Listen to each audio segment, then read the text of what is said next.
minutes ou l'autre Qu'est-ce qu'il y a? Bien, voilà, nous revoilà. Alors, j'espère qu'il n'y a pas trop de décalage avec peut-être un certain nombre qui seraient encore en train d'écouter Vincent Vigneault sur YouTube, parce que le temps de démarrer. Mais bon, l'avantage de YouTube, c'est qu'il sera possible de l'entendre de nouveau. Dans tous les cas, les webinaires sont enregistrés, si tout marche bien, espérons, et seront disponibles dans un premier temps en replay sur Webikeo et dans un deuxième temps sur le site habituel de la conférence qui est fdit-sud-est.com. Donc, nous allons entamer la dernière partie de cet après-midi et je demande toujours s'il y a un auditeur bénévole qui peut me mettre un message dans le chat pour confirmer que on m'entend, que le son est bon, etc., que l'image est correcte.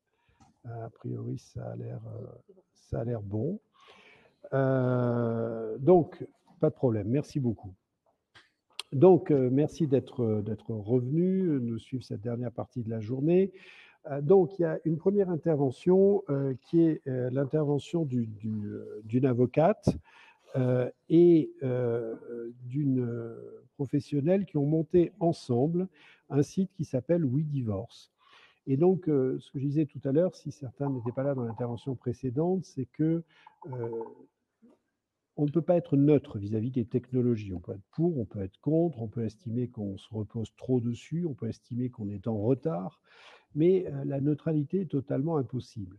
Et les deux aspects que nous avons voulu présenter dans cette conférence, c'était un, avec tout à l'heure la présentation d'Olivier Guillot sur Smart, comment est-ce que les technologies sont les supports nécessaires à de nouvelles législations telles que le RGPD ou la loi Sapin 2 qui sont fondées sur des logiques de documentation, des logiques d'accountability qui nécessitent l'usage de technologies parce qu'on est très très vite dépassé par le volume des données à traiter. Et maintenant, nous allons aborder un autre chapitre de ces mutations par rapport à l'évolution, pour les mutations pour le droit et pour les technologies, qui est est-ce que ces technologies, on peut s'en emparer pour des domaines du droit qui sont des domaines parmi les plus classiques, et ici il s'agit du domaine du divorce.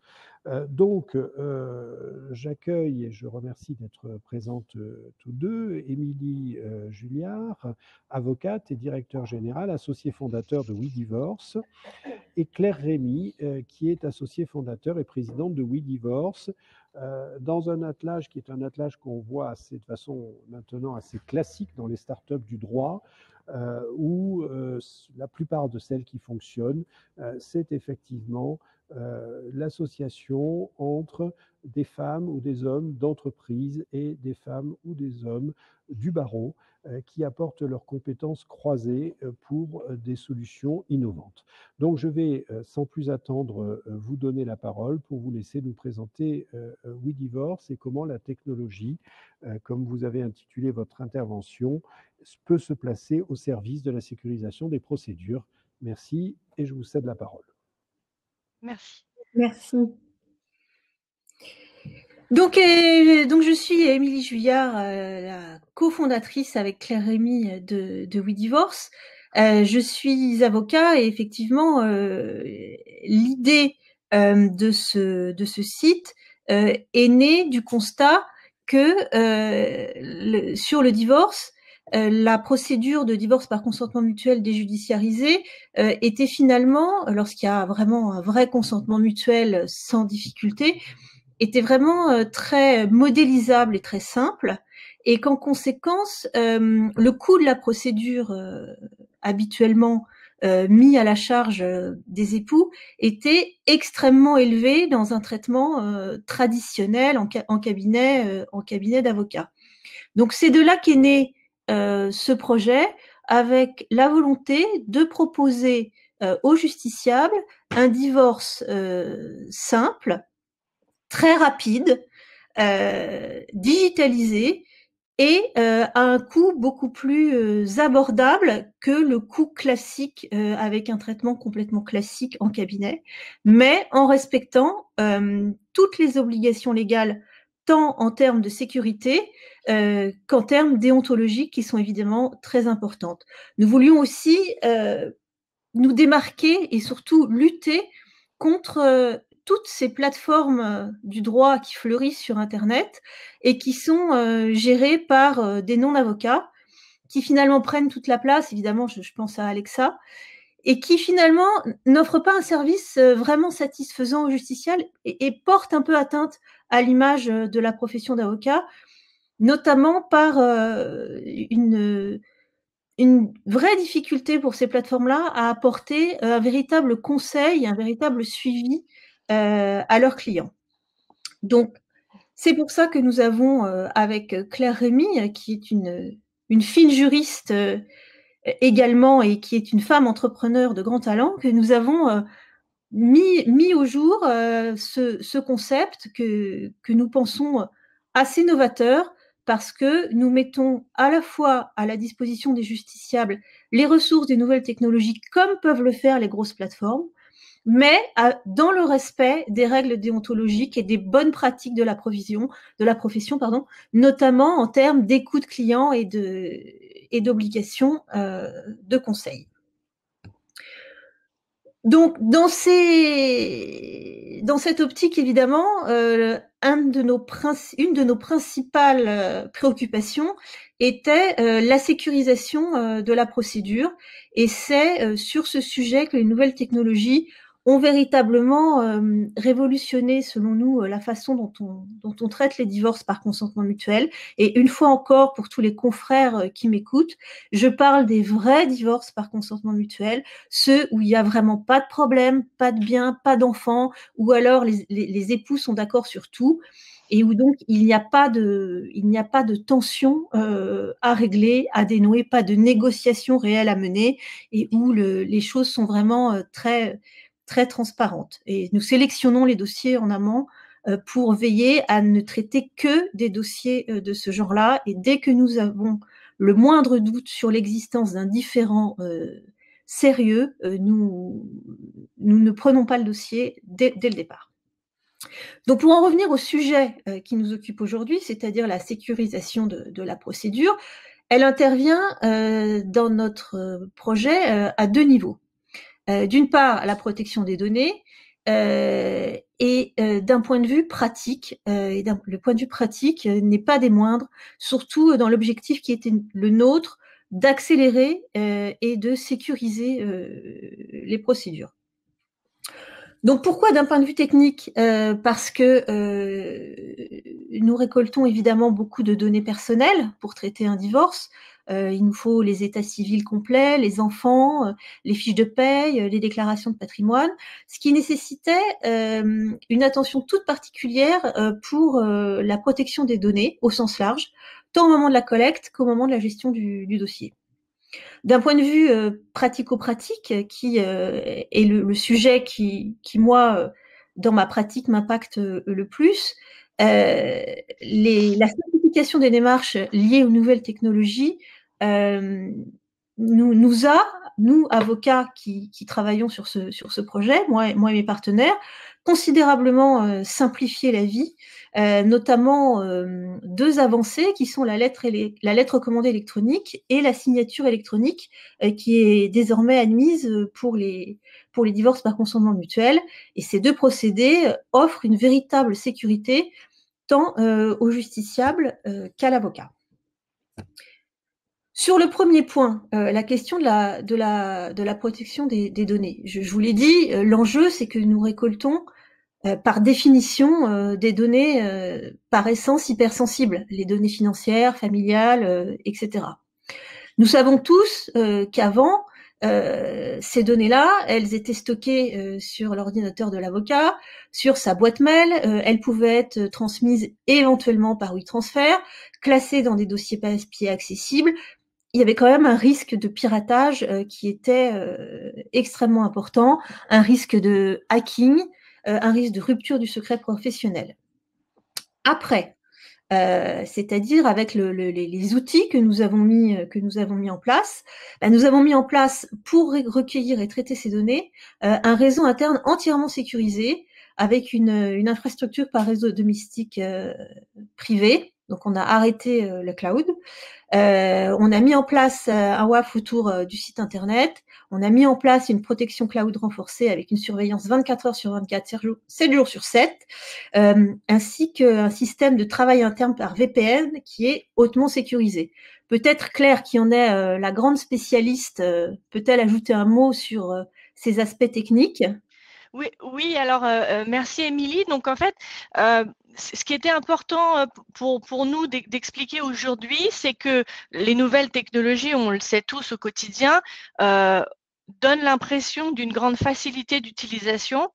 C'est d'ailleurs un peu perturbant, notamment pour le justiciable, qui a tendance à penser que tous les services, y compris les services juridiques, pourraient être achetés ou traités comme ils le font sur Amazon ou sur n'importe quel autre site. Aujourd'hui, ces disruptions-là arrivent dans tous les champs des métiers. Mais le juridique n'est pas un sujet comme un autre, d'abord parce qu'il obéit à des réglementations qui sont propres, et il est encore moins un sujet comme un autre quand il fait intervenir des professionnels du droit, avocats comme Émilie et comme les confrères qui participent au réseau, mais également dans la chaîne, notamment de ce qui nous occupe du divorce, aussi des professionnels du droit qui sont des notaires et qui peuvent intervenir sur ces procédures. Et donc, à l'intérieur de ça, il y a une vraie difficulté dont on parle finalement peu aujourd'hui, qui est de dire utiliser Internet, utiliser l'outil Internet,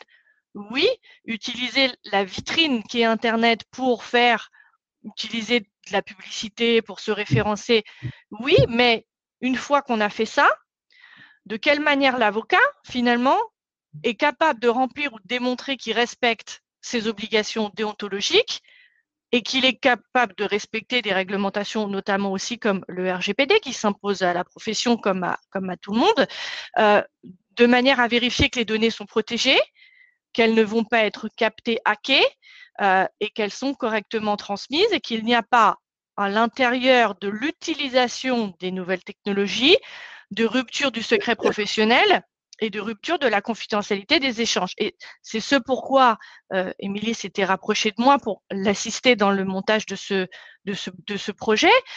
C'était de dire, très bien, aujourd'hui, on a des grandes plateformes qui peuvent exister, qui sont effectivement, comme l'a dit Émilie, des non-avocats, comme alexia.fr, mais de quelle manière ces pseudo-géants, on va dire, garantissent la qualité de traitement informatique et la sécurité.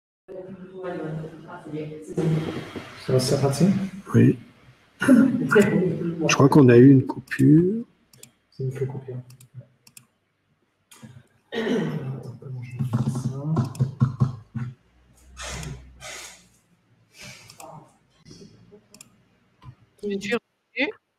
Voilà, nous avons eu une coupure technique, oui. Mais je crois que tout est revenu et vous pouvez continuer, je suis désolé. Alors, je crois que j'en étais effectivement sur la sécurité, donc oui. Voilà, donc l'enjeu, c'était de déterminer quels étaient les prérequis techniques et technologiques qui permettaient à des avocats de sécuriser la manière dont ils travaillaient sur ce type de sujet. Donc, effectivement, ça veut dire que toutes les messageries en ligne traditionnelles qui sont par nature peu protégées ne pouvaient pas être utilisées, que tout ce qui est WeTransfer, etc., qui là encore est une source extrêmement facile de hacking, ne pouvait pas être utilisé, et qu'il fallait pouvoir effectivement assurer une traçabilité et une protection. Donc pour ce faire, toutes les solutions cloud sur étagère sur le marché n'étaient en réalité après étude pas satisfaisantes, et notamment tous les logiciels qui sont aujourd'hui destinés à la profession et qui fonctionnent avec le stockage des données en cloud n'ont pas permis, après études techniques, de définir qu'ils étaient suffisamment fiables et suffisamment protégés pour empêcher une percée, effectivement, pour hacker ou copier ces données. Donc, on est parti sur la mise en place d'un réseau interne entièrement sécurisé en private network, et autour de la plateforme Internet qui permet aux justiciables de trouver retrouver le réseau d'avocats indépendants WeDivorce, il y a la mise en place de ce qu'on appelle un WAF, qui est en fait une bulle de protection spécifique autour du site Internet qui empêche un certain nombre d'actions négatives et qui empêche la captation des données qui seraient laissées sur le site ou des documents qui seraient éventuellement laissés sur le site. Ça requiert effectivement une infrastructure un peu particulière avec une surveillance informatique par des sociétés spécialisées 24 heures sur 24 et 7 jours sur 7 toute l'année, de manière à ce que le système ne soit jamais seul. Ce n'est pas un simple site Internet. C'est vraiment une infrastructure qui, de façon protégée et auditée, vient être sécurisée pour le respect des règles, mais aussi de manière assez évidente pour le fait de dire que si on utilise une technologie ou une avancée, il faut être responsable dans la manière de le faire. C'était en tout cas le souhait d'Émilie de le faire comme cela, et donc pouvoir fournir ces outils-là. Sujet qui est poussé jusqu'au point de dire qu'y compris tous les avocats, les partenaires et les collaborateurs éventuels des cabinets d'avocats participants travaillent pareil, hors cloud, à l'aide d'un VPN et d'un tunnel sécurisé qui fonctionne comme un tunnel bétonné qui permet d'accéder directement aux technologies proposées à l'intérieur de quelque chose qui est très sécurisé et qui ne permet pas en fait de se faire pirater ou de se faire prendre ou intercepter ces données. Voilà, petit ajout technique. Voilà, donc c'était déjà, selon moi, une véritable avancée, sachant que ce type de projet génère évidemment un nombre de dossiers qu'on a rarement dans un cabinet traditionnel, et que le risque de piratage, si on avait travaillé avec Outlook comme tout le monde et éventuellement avec les outils du marché que tout le monde connaît. On a essayé, genre Jarvis ou Cléo, je ne vais pas les nommer. La solution était absolument pas satisfaisante en termes de sécurité, et c'est en cela que tous les outils qui viennent de vous être énumérés ont considérablement sécurisé la protection des données, eu égard à ce qui se pratique avant, a fortiori dans les cabinets indépendants, où il y a rarement une infrastructure de protection digne de ce nom. C'est quand même pas notre spécialité à la base, la sécurité informatique. Et nous, avocats traditionnels qui avons toujours, en tout cas longtemps exercé en indépendant, on a du mal à visualiser les conséquences et la facilité avec lesquelles on peut se faire pirater. Donc c'était le premier grand point, la protection des données. Je vous propose d'aborder le second point et donc de passer à la slide suivante. Si Nicolas m'écoute. Attends, je peux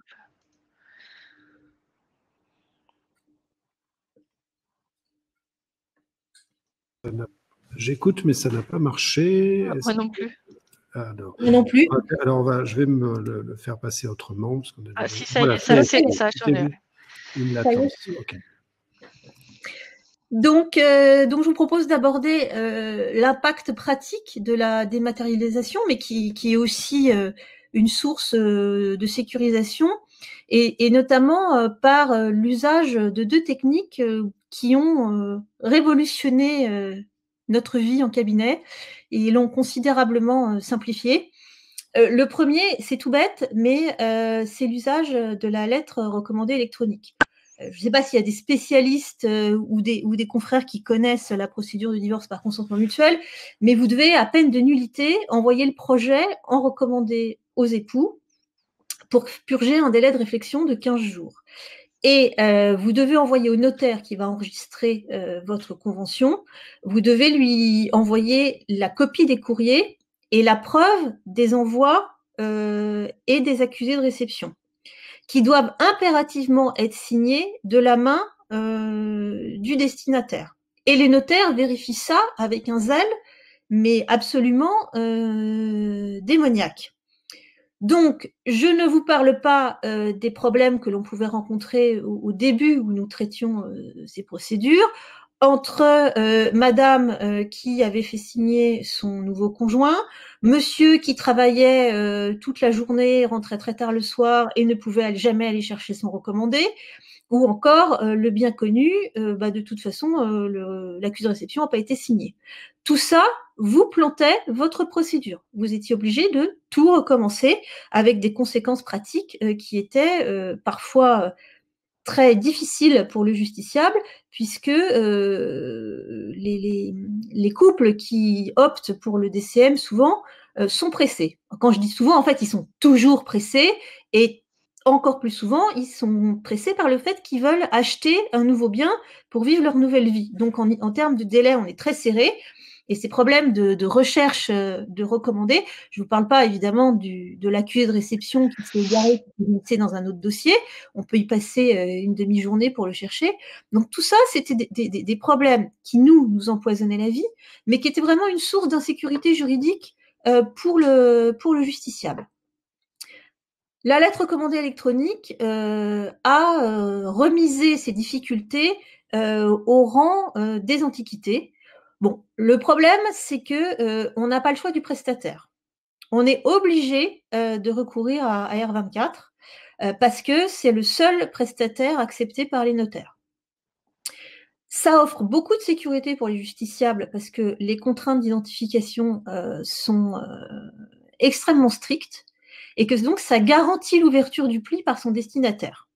Il y a plus toutes ces problématiques que je venais de vous énumérer.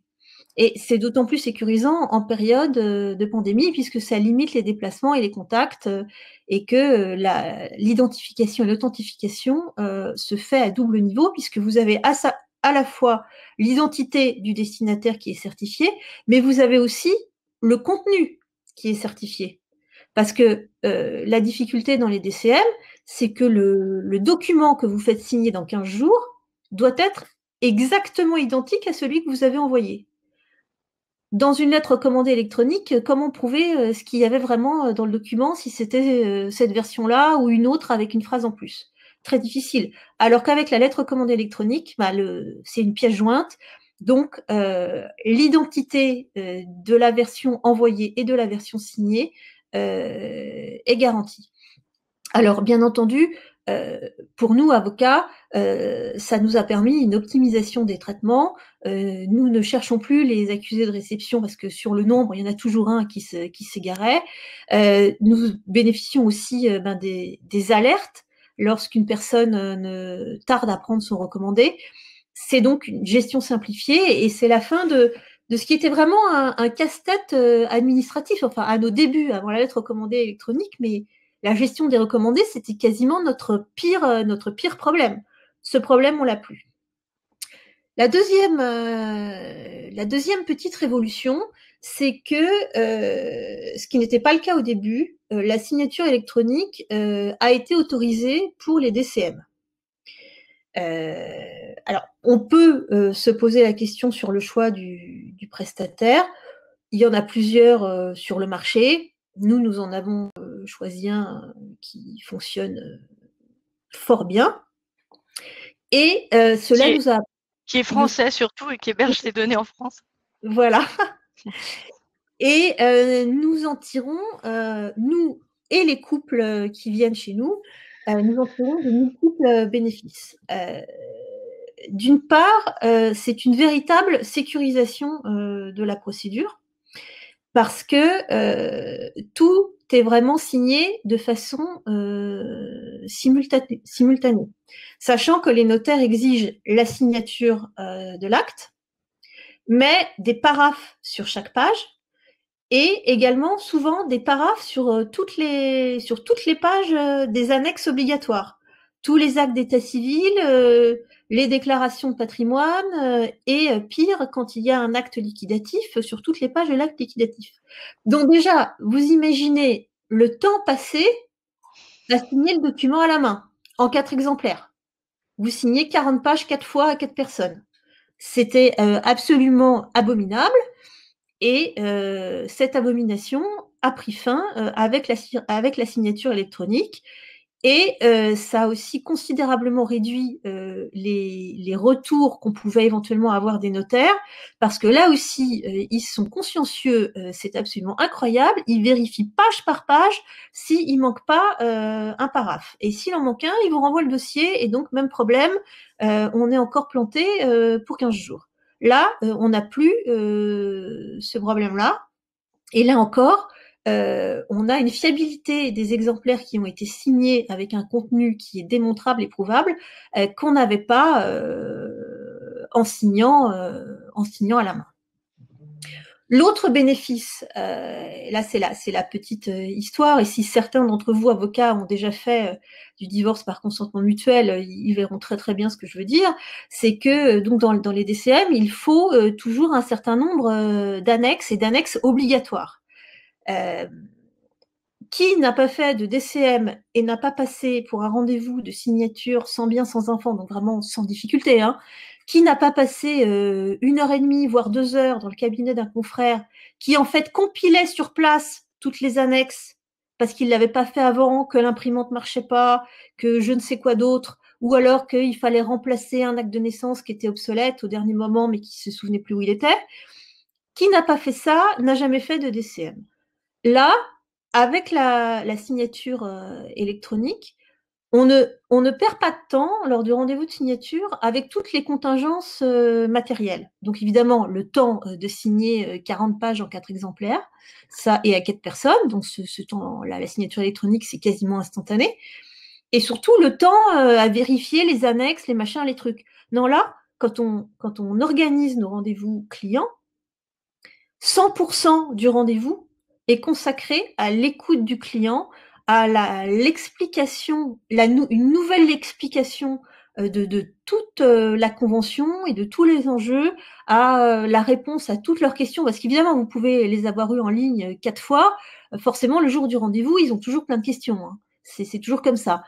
Donc là, nous, les avocats, nous sommes complètement disponibles, et le rendez-vous est vraiment consacré au client, à toutes ces questions et à tout ce petit service, cette petite humanité qui, selon moi, faisait défaut chez certaines plateformes qui se sont lancées sur ce sujet-là où les clients, d'abord, n'avaient jamais personne au bout du fil lorsqu'ils appelaient, et puis faisaient des rendez-vous de signature à la chaîne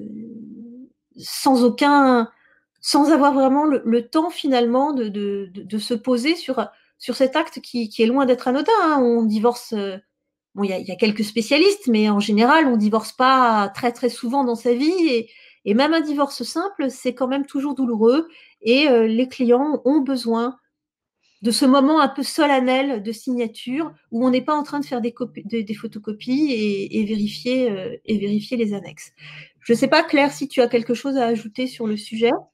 Sur la partie purement technique qui m'incombe, 2 choses. Alors, R24, c'est toujours la difficulté de l'avancée des nouvelles technologies dans des professions réglementées comme celle, par exemple, des avocats. L'avocat travaille dans une chaîne juridique. Le justiciable intervient, surtout dans cette procédure qui est éminemment contractuelle. L'avocat intervient, le notaire va intervenir, éventuellement, en fonction de la situation des époux, le trésor va intervenir pour l'enregistrement, l'état civil va intervenir à un moment donné pour la transcription. Et donc, la difficulté, c'est que le législateur prévoit des possibilités, comme par exemple celle de l'envoi des recommandés dans cette procédure par voie électronique, ou comme celle, depuis mars 2019, de la signature, certes en présentiel, mais par cette modalité de signature électronique. Encore faudrait-il que tout cela soit facilement utilisable par le justiciable d'une part, et correctement transmis et accepté par l'ensemble de la chaîne juridique. Je m'explique. AR24, donc AR24, c'est un système qui est agréé et qui est conforme au règlement IIDAS et qui impose, donc qui est sur la liste de l'ANSSI, et qui impose, pour pouvoir être l'équivalent légal du recommandé postal de la poste traditionnelle, une double authentification du destinataire, c'est-à-dire qu'il doit à la fois s'identifier en scannant sa pièce d'identité, mais il doit également donner à la caméra un certain nombre de chiffres, il doit faire une petite vidéo. En réalité, c'est moins simple que ça n'y paraît. En tout cas, finalement, bien moins simple que de signer devant son facteur son recommandé. S'il vous connaît et que votre pièce d'identité n'est plus valide depuis 10 ans, il vous le fait signer quand même. Voilà, on peut aussi se poser la question de dire, finalement, nous qui souhaitons, et on le rencontre tous les jours, vraiment sécuriser fortement par l'utilisation des nouvelles technologies cette procédure, on finit finalement par être un peu contrarié par le fait que c'est pas si simple que ça en a l'air d'utiliser ces techniques-là, telles que les règlements, y compris européens, nous l'imposent aujourd'hui, et c'est pas si simple de les faire accepter par l'ensemble de la chaîne juridique et des parties prenantes qui vont utiliser ou faire vivre en fait ces documents-là au fur et à mesure de la procédure. Alors, des choses toutes simples, pour pouvoir prendre un recommandé électronique AR24, votre pièce d'identité doit être en cours de validité. En cours de validité. Ça veut dire que si vous êtes dans le délai de 5 ans accordé par l'État français et notamment par l'État civil, vous avez une pièce d'identité qui est dans ce délai-là, vous pouvez prendre votre recommandé postal, vous pouvez faire toutes les démarches que vous voulez. Vous ne pouvez pas faire une nouvelle demande de carte d'identité parce qu'on vous la refusera parce que vous êtes dans le délai de 5 ans, mais vous ne pouvez pas prendre votre recommandé électronique chez AR24. Donc, on voit que cette sécurisation que nous, on a voulu vraiment importante des procédures, elle vient quand même se contrarier parce qu'en fait, la chaîne globale juridique et des parties prenantes n'est pas encore totalement coordonnée dans l'utilisation et dans la facilité in fine pour le justiciable de pouvoir utiliser tout cela. La signature électronique, c'est la même chose. Alors, là, c'est pareil. En plus, il y a de gros écarts. La profession de notaire a le droit, par exemple, pour les AR24, de communiquer des codes à usage unique pour que le justiciable puisse récupérer son recommandé. Les avocats n'ont pas le droit d'utiliser ces codes. Pourquoi ? On ne sait pas. La signature électronique, c'est pareil, elle est autorisée, mais le Trésor, certains centres acceptent, d'autres n'acceptent pas. Certains refusent les conventions signées électroniquement et on est obligé de les faire re-signer manuscritement. Donc là encore, c'est toute une interrogation qui est menée autour du fait que même si l'avocat, les avocats, la profession fait des efforts qui peuvent être considérables pour sécuriser l'utilisation des nouvelles technologies pour le justiciable et pour sa propre pratique, parce que c'est ce qu'on lui demande quasi quotidiennement, ça peut tout de même finalement générer un certain nombre de difficultés croisées auxquelles on ne pense pas immédiatement. Donc, voilà, ça finira, je pense, par c'est régulé avec le temps, mais ces problématiques peuvent effectivement exister aussi à un moment donné. Je vous remercie. Est-ce que vous êtes proche de la conclusion? Parce que oui, je pense que c'est la page d'après. C'est la page d'après et Claire vient d'en exposer déjà une bonne partie. Je vous l'affiche. Voilà, c'est celle-là. Parfait. Voilà. Ça reprend aussi des choses que je viens d'évoquer. Voilà. Puisque en synthèse, donc, les nouvelles technologies ont incontestablement sécurisé les procédures, mais comme Claire vient de vous le dire, il reste des difficultés d'utilisation pour le justiciable parce que au-delà des problématiques un peu techniques d'AR24, la double identification, c'est quand même pas si simple. Enfin, c'est pas accessible à tout le monde d'arriver à faire une petite vidéo, de se connecter pour retirer son recommandé électronique. Et donc, de facto, ce côté un peu ultra technique qui d'un côté protège est aussi un obstacle qui fait que chez certaines personnes, on est quand même obligé d'envoyer des recommandés classiques parce qu'ils n'arrivent pas à ouvrir le recommandé, ils n'arrivent pas à faire la vidéo, ils n'arrivent pas à s'identifier. Et puis, dernier point, effectivement, là, je rejoins Claire, il y a quand même des difficultés d'intégration dans l'écosystème juridique et administratif. Claire vous a parlé des impôts, où certains centres refusent la signature électronique et ne veulent pas le savoir. C'est dans la loi peut-être, mais nous, on veut une signature physique, ok, super. Et aussi certains notaires encore qui nous demandent, enfin, je cite, hein, c'est du vécu, mais qu'est-ce que c'est que cette page de chiffres que vous m'avez envoyée? Bah, c'est l'identification, quoi. C'est ça qui sécurise, et qui, du coup, n'en veulent pas. Ou en tout cas, on met du temps à les convaincre. Donc, il y a encore du chemin. Du coup, je pose une question. Est-ce qu'il n'y aurait pas quand même un travail à faire de la part des organes de la profession pour discuter avec les organes des autres professions? Pour cette conférence, d'ailleurs, on travaille avec la NSN qui s'occupe pour une grande partie de la technologie des notaires. Tout simplement, je vais leur en parler. Mais il y a peut-être effectivement aussi des choses, on parle beaucoup, alors c'est le professeur Blérios doit en entendre parler assez souvent, de l'interprofessionnalité sur lequel il y a un gros travail. Moi, je trouve qu'on nous parle énormément de l'interprofessionnalité sous un angle structurel. C'est intéressant, mais enfin, ça ne sert à rien de faire des structures si on n'est pas réellement capable de travailler ensemble. Et c'est finalement ce que vous êtes en train de nous décrire quelque part. Tout à fait. Oui, puisque nous avons des notaires partenaires avec lesquels il n'y a pas de difficulté, mais dès qu'on sort un peu de notre réseau, on peut se heurter à des poches de résistance qui nécessitent beaucoup de palabres pour leur expliquer que non seulement c'est légal, mais en plus c'est mieux. On y travaille.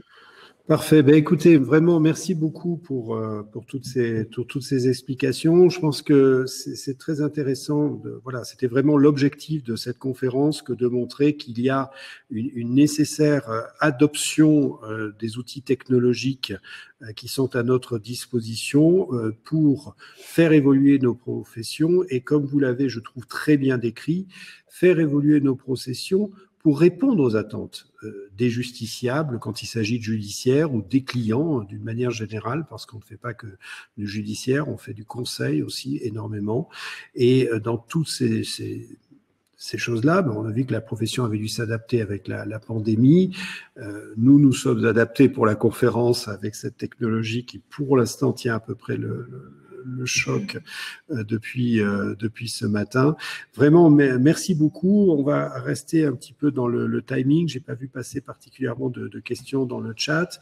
Et donc, merci beaucoup, Émilie et Claire. Et je vais donc basculer sur la présentation du professeur Blérios. Donc, merci beaucoup, cher professeur, d'avoir accepté d'intervenir dans notre conférence.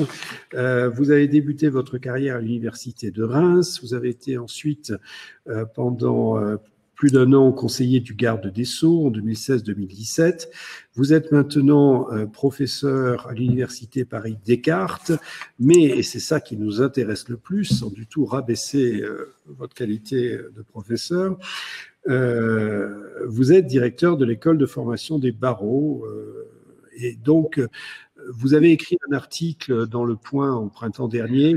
D'ailleurs, je rajoute, vous m'y avez autorisé, je ne l'ai pas fait dans les documents, que vraiment j'avais trouvé d'une clarté, d'une totale simplicité sur la vision d'évolution de la profession d'avocat et dans des termes que j'avais jamais lus jusqu'à alors.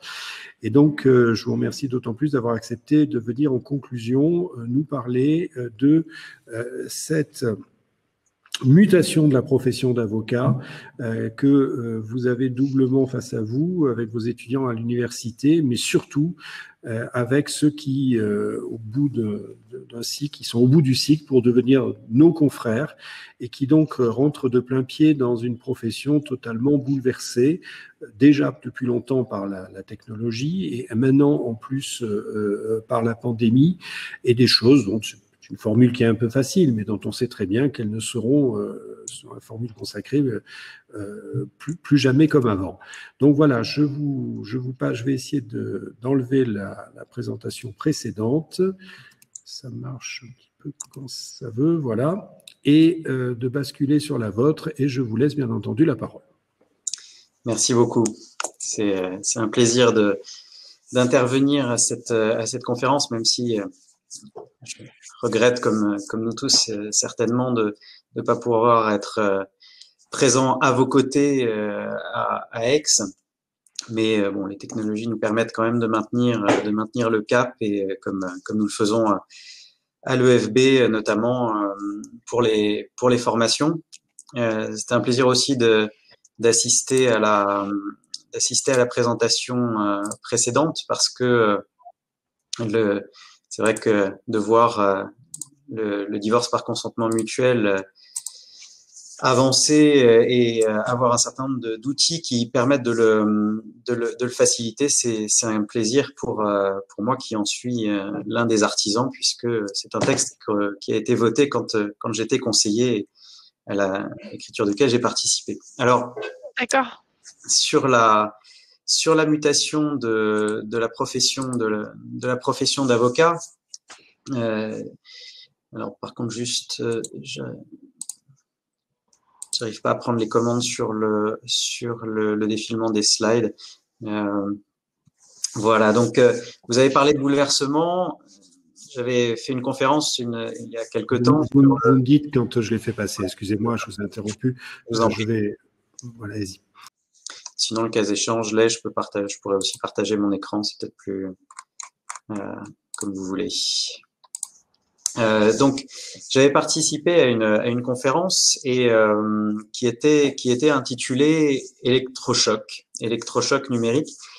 En l'occurrence, électrochoc, j'ai gardé le terme pour évoquer la mutation. Pourquoi? Vous vous souvenez du film, peut-être, du film Vol au-dessus d'un nid de coucou, avec l'emploi par l'infirmière dans ce film de cette technique. Alors, et il m'arrive peut-être parfois d'intituler des conférences Vol au-dessus d'un nid d'avocat pour faire une alternative. Alors, c'est intéressant ce terme d'électrochoc. Pourquoi? Parce que l'électrochoc, voici sa définition. C'est un traitement de la dépression. C'est un traitement, on reste sur la précédente pour l'instant. C'est un traitement de la dépression et des dépressions les plus graves, avec un risque suicidaire majeur ou une opposition à l'alimentation ou à l'hydratation qui mettrait à court terme en jeu le pronostic vital. Et c'est vrai qu'aujourd'hui, on voit que l'opposition à l'alimentation, peut-être pas encore de la profession, mais la question du pronostic vital, on la pose parfois. On la pose parfois, et donc on sent aujourd'hui ce risque de dépression qui existe dans la profession, dans une partie de la profession, ce bouleversement profond qui existe dans la profession, sous l'influence croisée d'un certain nombre de considérations, d'un certain nombre de circonstances. Alors la première d'entre elles, bien sûr, c'est la première de ces circonstances. En tout cas, c'est celle qui est la plus visible, celle qui est la plus mise en avant, et partie importante de cette conférence, c'est le numérique. C'est le numérique. Alors, notamment avec cette angoisse du numérique qui viendrait de l'intelligence artificielle, de ces outils qui viendraient remplacer le juriste, qui viendraient tuer le juriste. Et je l'illustre avec les différentes évolutions que l'intelligence artificielle a pu provoquer, les échecs notamment. Donc la slide suivante, vous vous souvenez peut-être que Garry Kasparov avait dit que l'ordinateur ne serait jamais plus fort que l'homme. Et vous vous souvenez aussi que le 11 mai 1997, il s'incline face à Deep Blue, le petit ordinateur qui est là, Deep Blue, et face auquel il perd la 6e partie du match en 19 coups. Et Deep Blue qui avait en plus gagné la première en jouant le dernier coup au hasard. Donc un ordinateur qui bat Garry Kasparov. En 2014, au jeu de Go, là encore, l'humain se fait progressivement dépasser. En 2014, les experts prédisaient qu'il faudrait 10 ans pour qu'un logiciel puisse gagner contre un humain au jeu de Go. En 2016, AlphaGo a battu le champion du monde. AlphaGo qui utilisait 2 réseaux de neurones profonds pour deviner les coups de son adversaire et réduire l'arbre de recherche nécessaire au calcul pour simplifier ces calculs. Ça, c'est 2016. 2017, on passe au poker. Et en 2017, Libratus, un autre programme informatique, s'était imposé face à 4 joueurs professionnels de poker sur 20 jours. Au passage, vous le voyez, il avait empoché 1 760 250 $. Le poker, la différence avec les échecs, avec le jeu de Go, c'est que contrairement à un jeu de plateau, les informations en matière de poker ne sont pas complètes. On sait notamment pas ce que le joueur adverse a dans les mains. On ne peut pas utiliser un historique des parties pour gagner. On ne peut pas non plus compter les cartes. Hein. On n'est pas dans Rain Man. L'ordinateur applique une théorie. Il applique la théorie des jeux. Il apprend comment jouent ses adversaires et en plus il bluffe. Et Libratus a bluffé pour vaincre ses adversaires. En 2016, par ailleurs, une intelligence artificielle avait écrit un roman et parallèlement, IBM a créé un robot débatteur. Un robot débatteur, il l'a fait concourir contre des humains sans que le sujet soit connu à l'avance. Et ce robot débatteur a réussi à emporter l'adhésion d'une partie du public. Et ce, tout simplement en allant faire des recherches sur Internet, recherches qu'il analysait grâce à son algorithme, et pour sélectionner les plus pertinents. Et ce débatteur, en plus, ce débatteur artificiel, dans ses recherches, allait même chercher des éléments qui lui permettaient de faire de l'humour. Et il a ainsi pu battre un certain nombre de ses adversaires humains. Alors, vous voyez peut-être où je veux en venir. Un robot qui bluffe, un robot qui débat, un robot qui analyse les arguments. On a vite fait de penser à un avocat, évidemment, avec donc la crainte qu'on voit apparaître d'un avocat juge, d'un robot avocat, d'un robot juge, et puis à plus court, évidemment, on voit aujourd'hui apparaître un certain nombre d'outils qui laissent planer cette crainte sur le remplacement des professionnels de justice par le robot. Autre point d'inquiétude, on va passer encore 2 slides. Autre point d'inquiétude, les nombres. Alors, pas la théorie des nombres scientifiques, mais les nombres. Vous voyez là une colonie de manchots avec en marron leur petit bébé.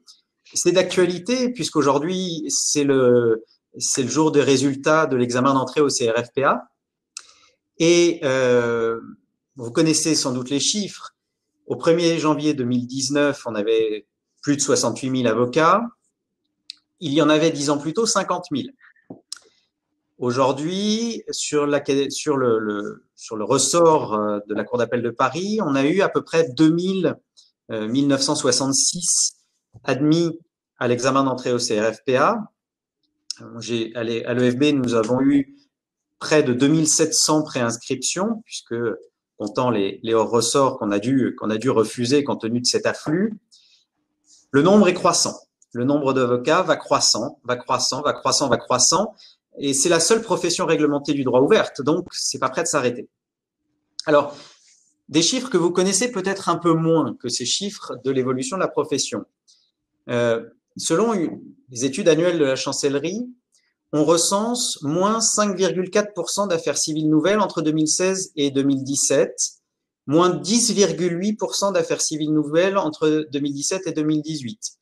Moins 4% d'affaires pénales nouvelles entre 16 et 17, moins 1,6% entre 17 et 18, moins 3% d'affaires administratives nouvelles entre 2016 et 2017, plus 3% entre 2017 et 2018.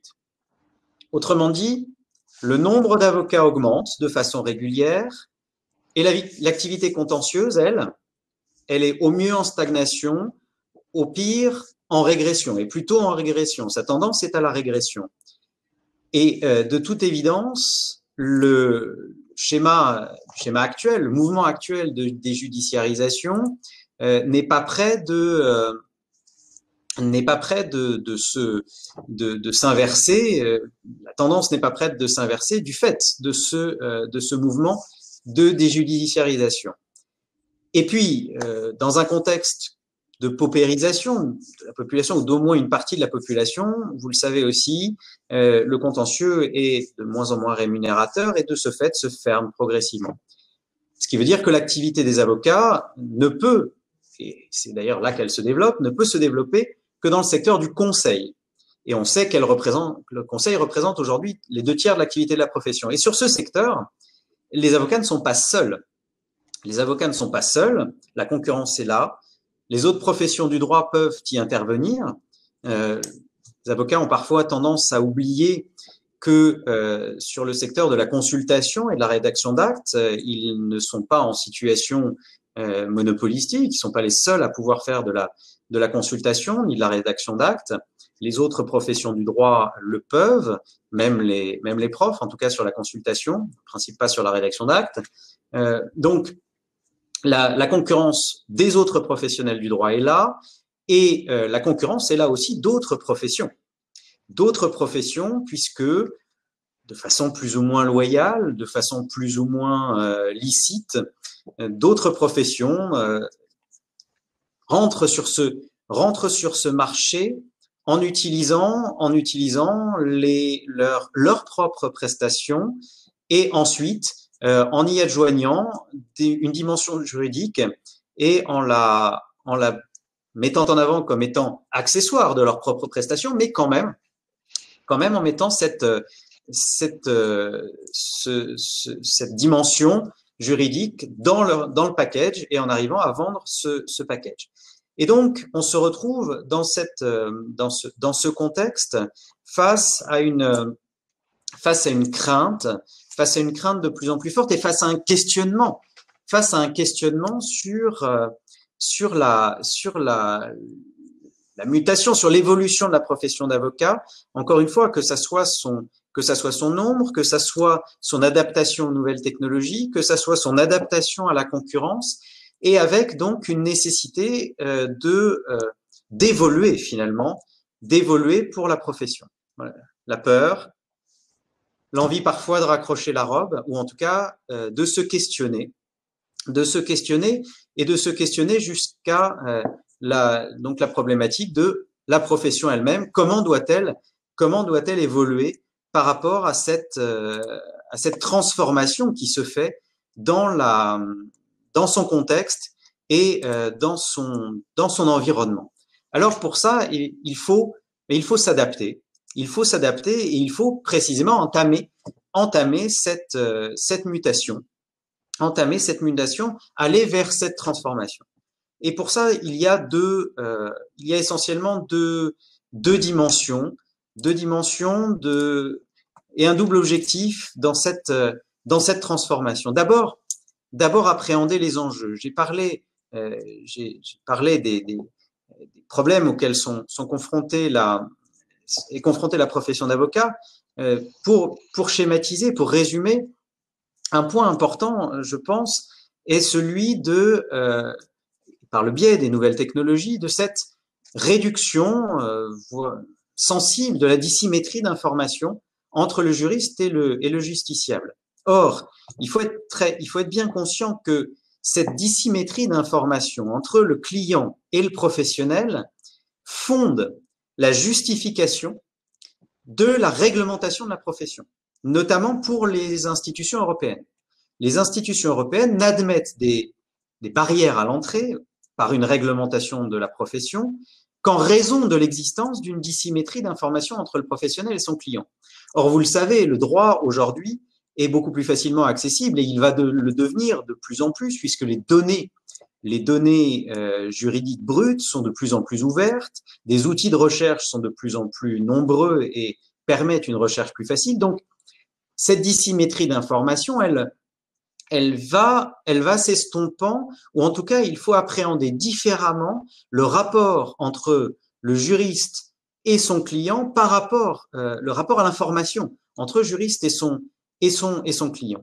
La prestation juridique, la prestation de service juridique elle-même et d'un accès plus facile et accessible en ligne, ou en tout cas a vocation à être facilité. Et il y a un plan de transformation numérique aussi qui est en cours de réflexion, là encore au niveau européen, entre les différents États, impulsé et poussé par les institutions européennes pour permettre le développement de l'accès à la prestation de services juridiques en ligne, avec les conséquences induites sur le rapport encore du client à la prestation, y compris quant au prix pratiqué, parce que par cet accès en ligne, le service juridique peut être abordé par le client comme un produit consommable.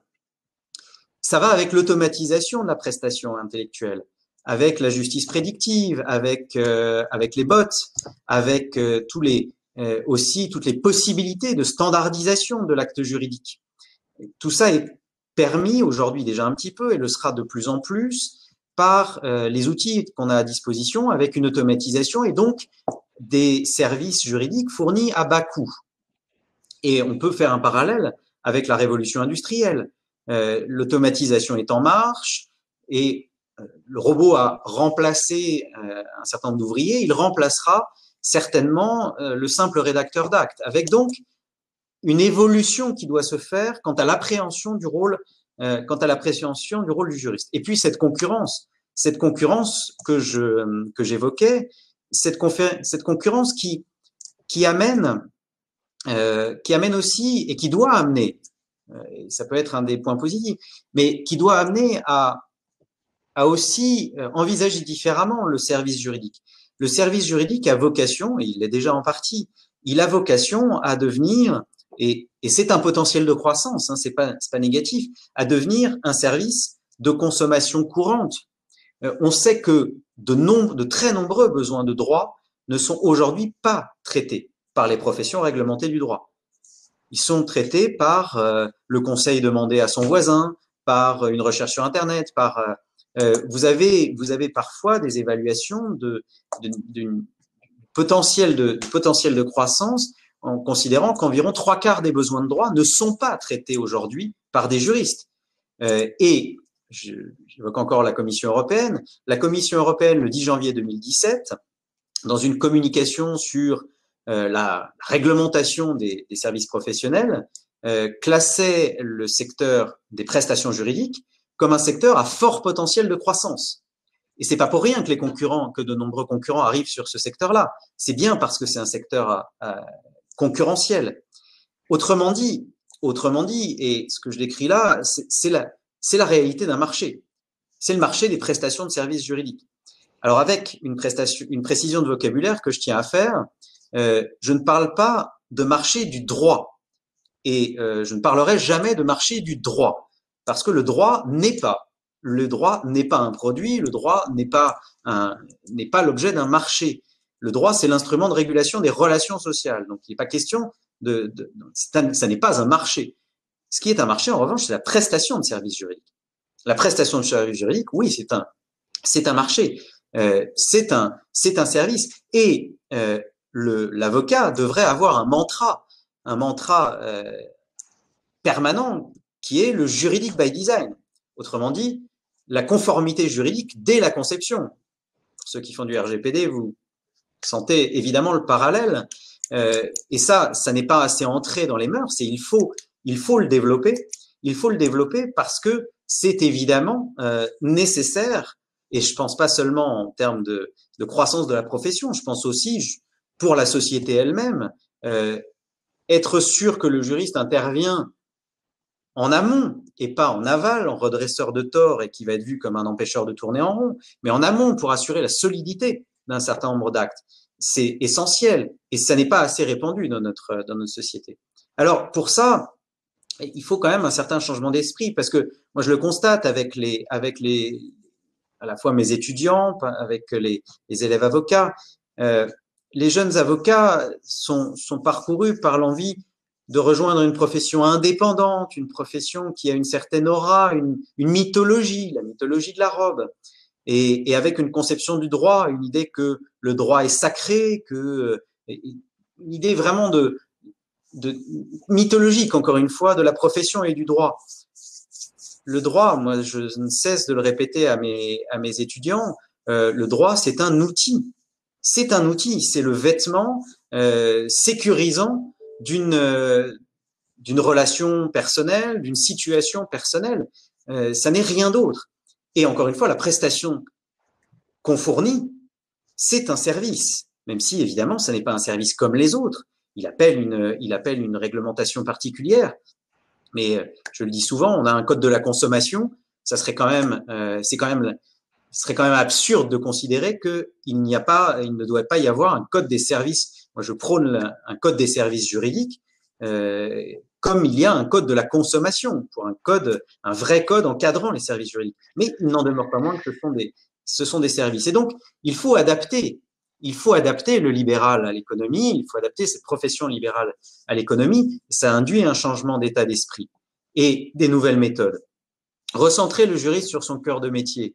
Je l'ai dit, cette dissymétrie d'information, il faut oublier un vieux schéma qui est que les juristes, les avocats notamment, mais pas que, les juristes de manière générale, sont des sachants. Non, c'est terminé ça.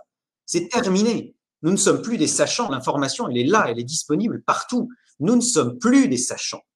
Ce qui fait notre ADN, c'est la réflexion, c'est le raisonnement du juriste.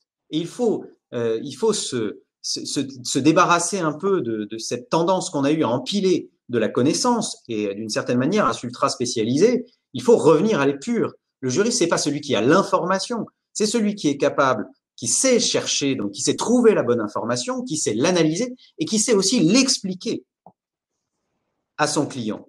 Et pour ça, il faut aussi savoir utiliser les nouveaux outils parce que c'est un gain de temps considérable. On l'a vu d'ailleurs dans la dernière intervention, la précédente, la manière dont les outils peuvent donner une réelle plus-value à nos prestations. Le juriste, évidemment, doit avoir la première place dans la conception et dans la mise en œuvre de ces outils parce que on peut très bien avoir un informaticien programmateur d'un programme juridique. Moi, je dis toujours qu'il vaut mieux que les juristes se mettent à l'informatique plutôt que les informaticiens se mettent au droit, ou en tout cas, et j'y reviendrai un peu plus tard, au moins allier les compétences pour pouvoir concevoir quelque chose qui est pertinent. Et il faut savoir utiliser ces outils pour les intégrer à la prestation, pour pouvoir profiter pleinement de ce que ces outils peuvent apporter à la prestation et la manière dont ils peuvent apporter une plus-value à la prestation du juriste, mais en étant toujours dans cette compétence pour exploiter les résultats. Et alors ça veut dire aussi que l'avocat doit avoir ou développer des compétences un petit peu différentes de celles qu'il avait jusqu'à présent. Comme je le disais, le juriste sachant, c'est terminé et à double titre. On voit souvent et on entend souvent des clients, ou même pas forcément des clients, des gens avec lesquels on discute et qui parlent des juristes. Et le juriste est souvent vu comme étant un peu dans sa tour d'ivoire à plein d'égards. Dans sa tour d'ivoire d'abord parce que il va être un très bon technicien, mais donnant le sentiment au client que fournit quelque chose en fait d'inexploitable parce que inadapté ou en tout cas pas transformé en outil immédiatement utilisable pour lui. Donc quelque chose qui est sans doute intéressant juridiquement, qui tient la route juridiquement, mais dont on ne sait pas quoi faire parce que c'est un objet un peu étrange pour le profane. Et donc il est important d'acquérir des compétences d'explication, de compréhension du client et d'explication au client. C'est un peu comme les médecins. Les médecins qui peuvent être de très bons techniciens, qui vont vous expliquer pendant une demi-heure ce que vous avez. Au final, vous allez lui poser la question, mais docteur, donc je suis malade, qu'est-ce qui va m'arriver? Vous aurez fait un bel exposé, mais vous n'aurez pas compris et il vous aura fait peur en fait. Et il y a ce problème d'inaccessibilité. D'inaccessibilité également, parce que la profession d'avocat n'est pas connue, en fait. La profession d'avocat n'est pas connue dans sa réalité. Elle est connue dans sa mythologie, là aussi, mais dans sa réalité, non. l'autre jour, j'étais dans un Uber qui me disait mais comment est-ce que je fais pour trouver un avocat en droit routier? J'ai 35 000 € d'amende et mais je sais pas trouver un avocat en droit routier. Comment est-ce que je fais? Et le problème des avocats, c'est qu'en réalité, les avocats ne sont pas visibles. Ils ne sont pas visibles en tant que prestataires de services, ils sont visibles en tant que profession, mais il y a un manque de visibilité. Et donc l'avocat, et ça c'est un point sur lequel on insiste, l'avocat doit aussi savoir sortir de du confort d'une certaine manière de cette image de sachant pour aller vers le client et se faire connaître de lui. Pas attendre je caricature évidemment, hein, mais il y a un peu cette tendance à se positionner, et c'est vrai de plusieurs professions réglementées, mais à se positionner un peu comme celui qu'on va voir et pas celui qui va vers le client. Je vous dis pas de faire la chasse aux ambulances, hein, c'est pas le sujet, mais de développer des compétences, notamment en termes de communication, de marketing, de publicité, etc. Or, de ce point de vue-là, il y a une forte réticence de la profession, et réticence qui est largement en deçà des textes et de la déontologie, puisque en matière de publicité, en matière de marketing, il n'y a aucun frein quasiment dans le règlement intérieur national. Les potentialités sont énormes, mais très peu exploitées. Très peu exploitées, pourquoi? Parce qu'il y aurait comme une espèce de déchéance à aller vendre sa prestation. Pourquoi? Si on est persuadé de la valeur de ce qu'on fait, or l'avocat est très persuadé de sa valeur puisqu'il veut même être inscrit dans la Constitution. Si on est persuadé de sa valeur, quel est le problème d'aller expliquer, d'aller justement démontrer cette valeur vers le client? Et c'est ce qu'on essaie d'apprendre aux élèves avocats dans les écoles de plus en plus. Et dans cette évolution, il faut donc il faut développer un certain nombre de connaissances qu'on n'a pas naturellement en tant que juriste, où on reste quand même un peu dans notre rôle de fonction support, comme on dit dans l'entreprise, qu'on vient chercher quand on a un besoin, mais qui reste quand même un petit peu dans son coin et qui va pas aller se mettre en avant. Il faut oser se mettre en avant, il faut oser se vendre entre guillemets. Je sais que le terme choque, c'est pour ça que je l'emploie à dessein. Il faut oser se vendre, il faut oser construire une offre de service. Il faut, compte tenu de la concurrence extrêmement forte qui existe, il faut mouiller le maillot et descendre dans l'arène. Et pour ça, il faut aussi s'allier des compétences. Et c'est le dernier point.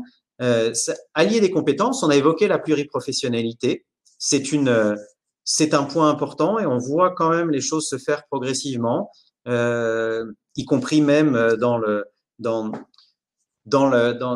parmi les instances qui quand même se rapprochent, réfléchissent à des cadres communs.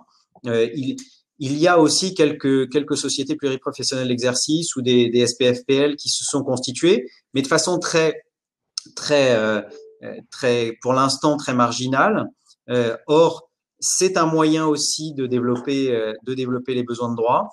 Et puis, il faut aussi aller travailler avec des informaticiens, avec d'autres métiers, les médecins, pourquoi pas, par exemple, des géomètres experts, tout autre type de profession, parce que il y a un besoin d'innovation, il y a un besoin d'élargir le périmètre des prestations juridiques pour ouvrir le champ. Parce que, et je reviens, en guise de dernier mot, je reviens sur cette croissance énorme du nombre d'avocats, très clairement, et les chiffres que je vous ai donnés le montrent, très clairement, en l'état du marché, cette croissance est bien trop forte. Certains le disent, et je partage ce constat, on va vers un trop grand nombre d'avocats. Mais en l'état du marché. Or, ce marché, il ne tient qu'aux avocats de le développer. Mais ça veut dire pas se quereller la carcasse comme je l'ai sur l'une des slides, mais d'arriver à développer des nouveaux secteurs ouvrir des nouvelles perspectives. Et pour ça, il faut innover. Il faut nécessairement innover. Et cette mutation, elle passe par l'innovation, et notamment en s'appuyant sur nos compétences, l'ingénierie juridique, et aussi sur d'autres compétences, et notamment celles qui sont liées au marketing, à la publicité, etc. Voilà donc quelques petits éléments de réflexion un peu provocateurs, j'en conviens, mais il faut, surtout en fin de journée, c'est toujours bon de provoquer parce que sinon, on perd son auditoire. Monsieur le professeur, on va diffuser largement votre intervention. Il y a un replay, je pense que c'est de salubrité publique, ce que vous avez dit. Bon, alors moi, c'est facile, vous prêchez à un convaincu. Donc, aujourd'hui, j'ai une activité qui est assez éloignée, et très éloignée de celle de mes débuts, et dans un certain nombre des domaines que vous avez évoqués, et principalement, par exemple, que vous n'avez pas évoqué, c'est pour ça que je me permets de compléter, les missions de DPO, mais il y a aussi les agents d'artistes, les agents de joueurs, tout le marché de l'immobilier qui est maintenant ouvert aux avocats et où il y a un travail énorme à faire, et probablement des choses qui sont encore à créer. Il y a une fonction de compliance officer dans les organisations. La conformité, il y a une fonction de compliance officer pour prendre ce qui est un peu le fil rouge de la journée, ce qui était l'intervention de Smart, etc. Et où, non seulement je pense que c'est la place des avocats, mais enfin moi c'est en tout cas ce sur quoi je travaille aujourd'hui, et donc concrètement il y a du travail là-dedans. Mais je crois même, vous avez donné des chiffres, mais je crois que par contre, et je suis d'accord avec vous, c'est pas sur le fait qu'il y a en l'état du marché actuel en France, il va y avoir trop d'avocats avec ceux qui sortent des écoles, mais néanmoins, je crois qu'on a beaucoup moins d'avocats par habitant que dans beaucoup d'autres pays. On a beaucoup moins d'avocats par habitant. Après, il faut se méfier des chiffres parce que, par exemple, en Espagne, le métier d'avocat n'a rien à voir avec le métier d'avocat en France. Il est beaucoup plus large, et par ailleurs, il peut être exercé simultanément avec d'autres métiers. Donc, une bonne partie des avocats espagnols ont une autre profession. Donc, il faut faire attention à comparer ce qui est comparable. Mais si on prend l'Allemagne, où la situation est quand même relativement comparable, oui, il y a davantage d'avocats. Mais il faut voir qu'on est dans une société qui n'est pas une société, je ne vais pas dire je dis bien société, pas État, mais une société qui n'a pas la culture du droit. On n'est pas dans une société de droit. Le droit, c'est quelque chose qui est vu comme vraiment une contrainte, comme quelque chose, c'est presque. Je peux vous dire que vous parliez du chauffeur de taxi, c'est qui est toujours l'exemple qu'on donne, mais on entend de façon récurrente dans notre profession cette phrase « J'espère ne jamais avoir affaire à vous. Oui. J'espère ne jamais avoir besoin de vous même. » Oui, parce que l'avocat est synonyme de procès. Le procès est synonyme d'ignominie. On parle bien de traîner quelqu'un en justice. C'est fort quand même, traîner quelqu'un en justice. C'est l'image qu'on a. C'est l'image de la justice. C'est presque une ignominie. Alors, c'est parce qu'on est très focalisé sur le pénal aussi en France. Et malheureusement, on n'est pas prêt de s'arrêter là-dessus. Mais il y a quand même cette image qui est particulièrement terrible du droit, de la justice. Et là, il y a un gros travail à faire de renversement de cette image, de changement de dimension pour voir le droit comme quelque chose de positif. Et alors, en conclusion, est-ce que ce discours que vous nous avez tenu, donc que j'imagine que vous tenez aux élèves de l'école, vous c'est l'école à Paris, est-ce que vous avez le sentiment qu'il y a un certain nombre des plus jeunes qui se dirigent vers la profession, qui sont au bord de la profession, qui entendent ce message, ou pour l'instant, vous avez un peu l'impression de prêcher dans le désert, et que ce message, par ceux qui arrivent dans la profession, par la voie classique, parce que moi, dans mon expérience professionnelle aujourd'hui, on rencontre quand même un nombre très important de confrères qui ne sont pas arrivés par l'école, mais qui sont arrivés par l'accès, par les équivalences, diverses équivalences, il y en a plusieurs, et principalement celles de juristes d'entreprise. Mais ceux qui viennent par la voie classique à la profession d'avocat, est-ce qu'ils entendent ce discours ou pas encore? Alors, oui, ils l'entendent en partie. Ils l'entendent à l'école. Malheureusement, beaucoup ont une vision datée de la profession quand ils arrivent dans la profession ou quand ils arrivent à l'école. Il y a une image de l'exercice professionnel, une image de la réalité de la profession qui qui est vraiment en décalage par rapport à la réalité du métier. Et je pense que les étudiants n'ont pas conscience de ce qu'est le métier d'avocat et de ce vers quoi il va. Donc, on les bouscule un peu. Vous avez Bernard Lameau qui est membre de la FDIT et qui intervient chez vous et qui doit leur dire des choses un petit peu décoiffantes. Voilà, heureusement, nous, on fait en sorte de les bousculer un peu. Alors, parfois les réactions sont hostiles. Hein. Moi, j'ai le souvenir de certains, quand formation sur le référencement d'élèves avocats hurlant mais jamais, vous imaginez pas qu'on va se faire référencer. Et là, la main sur le cœur, nous faisons de l'humain, monsieur. Oui, ça n'a rien, c'est totalement hors de propos cette remarque, mais enfin bon, peu importe. Oui, il y a quand même une acculturation importante à faire et un changement. Je crois vraiment qu'il y a un changement profond d'image de la profession à amener dans la société de manière générale. Et c'est important pour la profession d'amener ce changement d'image. Et je crois que le fait de travailler uniquement sur l'avocat et les libertés publiques, ce qui est quand même beaucoup l'image que les instances, et notamment l'instance nationale, véhiculent, et l'axe de communication, c'est pas le meilleur, parce que on reste encore dans cette optique liberté, dans l'optique toujours avec la police, avec la contrainte, le pénal, etc. On est toujours dans ce schéma-là. Or, c'est pas ça. C'est pas comme ça qu'on avancera. L'avocat, c'est surtout ça doit être le compagnon de tous les jours, en fait. Hein, il y a le médecin de famille. Le notaire, lui, a cet avantage de pouvoir être sur cette image de notaire de famille. L'avocat, c'est autre chose, et y compris avec cette image, pourvu que j'ai pas affaire à un avocat, parce que ça veut dire procès. Or, l'avocat, oui, tout à fait. Si je peux me permettre, juste parce que j'ai trouvé votre intervention, professeur, passionnante, et s'il y a des confrères qui sont amenés à voir et revoir, nous, on intervient avec Émilie tous les jours sur des DCM. C'est étonnant de s'apercevoir, comme vous le dites, que s'agissant d'un site d'avocats, un réseau d'avocats indépendants, mais étant véhiculé de façon référencée comme, de par les lois Macron, une société commerciale, les époux, le justiciable téléphone, et la première intention est de dire « Ah, je ne vais pas parler à un avocat, ouf, mais vous êtes sur un site d'avocat. Ah bon, au secours. Mais pourquoi au secours? Mais parce que j'ai pris des accords avec mon époux. L'avocat va m'en dissuader.